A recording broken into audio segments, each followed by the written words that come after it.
All right, today we're going to look at going from standard notation to scientific notation. So this is scientific notation part 1. You're going to want to pause the video as we get going so that you can copy some of this stuff down. I wrote some of it ahead of time so that it would make the video a little bit shorter. So our learning target, I can write really big numbers in scientific notation. So we need to define two things. So again, go ahead and pause the video right now and copy these down and then restart it. First of all, what is standard form? Standard form is the way that you would normally think about writing numbers when you think about math. It's basically just numbers. Okay, so standard form would be just numbers.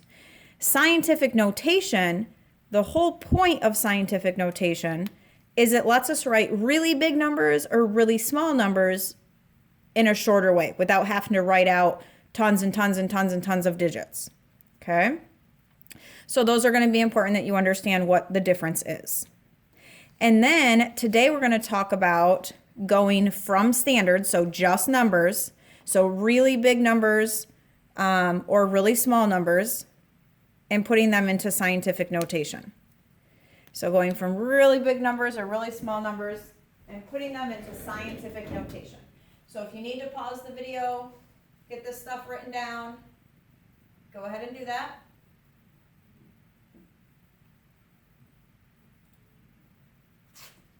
And the next thing we're going to do is start looking at some examples then. So if I start off with 6,500. So we're going to use this as our example as we write our notes off to the side. So you're like, well, that's not a super big number. It's not, but we're still going to use it. Okay. So step 1, the first thing that we have to do when we go from standard to scientific is to move the decimal point so that we only have one digit in front of the decimal. Okay. So we need to move decimal to make a number between 1 and 9. So you should only have one digit in front of decimal.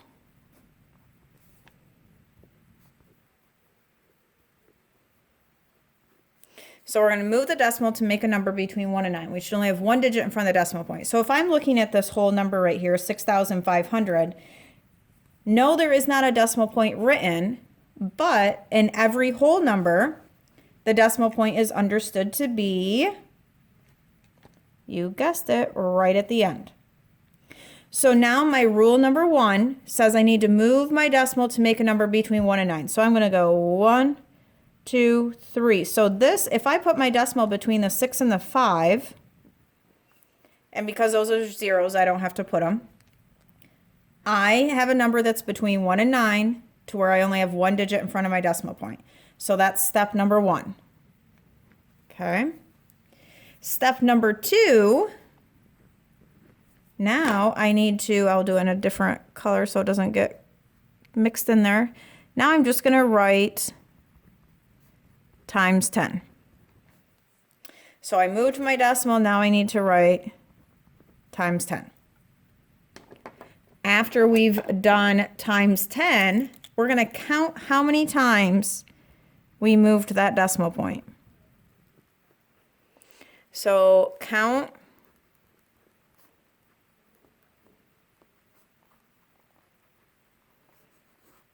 how many times the decimal moved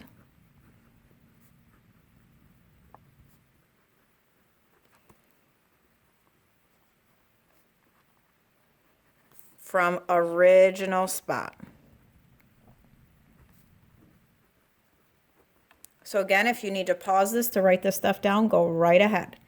However many times the decimal moved from the original spot, that number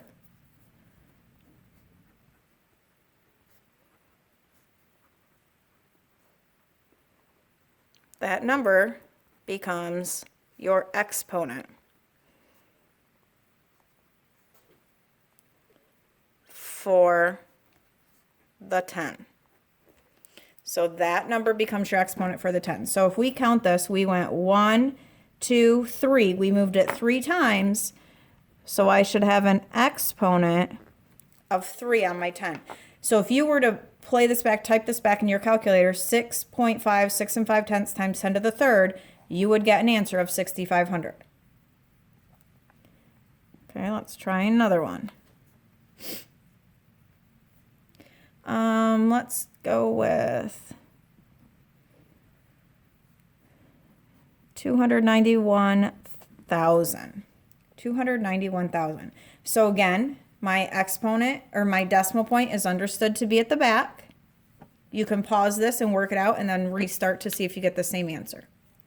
So I need to move my decimal to make a number between 1 and 9 where I only have one number in front of it. So 1, 2, 3, 4, 5. So my new number is going to be 2.91.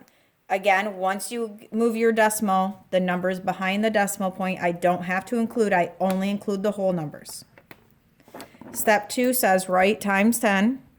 I'm going to do these in different colors so that you can see the rule I followed as I was working on it.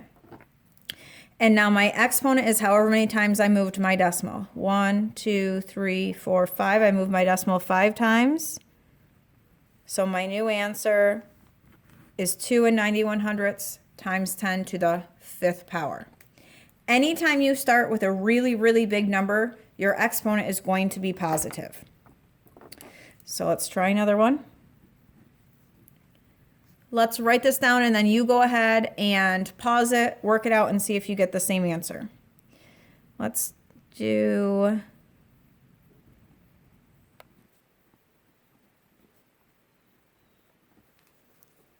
Okay, go ahead and pause it and work it out. So if I'm looking at this, my decimal is understood to be at the back. I need to move my decimal to where I only have one digit in front of it. So 1, 2, 3, 4, 5, 6, 7, 8. So my new number is going to be 9 3/10. I don't need to include all those zeros because that's the whole point of being able to write it in scientific notation. Now I'm going to write times 10. That times 10 takes the place of all these zeros. And then my exponent of 8 tells me how many times I moved that decimal point. So your final answer should be 9 3/10 times 10 to the 8th power. And let's try one more. I'm just going to do it. I don't have a lot of room, so I'm going to turn my notebook over here and I'm just going to do it right here. All right, 76 3/10. My rule says that I need to move my decimal to be between 1 and 9. 76, while it's not a huge number, it's still bigger than 9. I still have 2 digits in front of my decimal. My rule says I can only have 1 digit in front of my decimal. So I need to move it. So my new number is 7 63/100. I still need to write times 10. And how many times did I move my decimal? I moved my decimal point 1 time. So my exponent on my 10 is going to be a 1.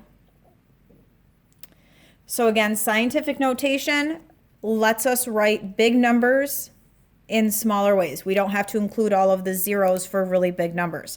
And then we're also going to look at how to write them with really small numbers. So that will be the next lesson.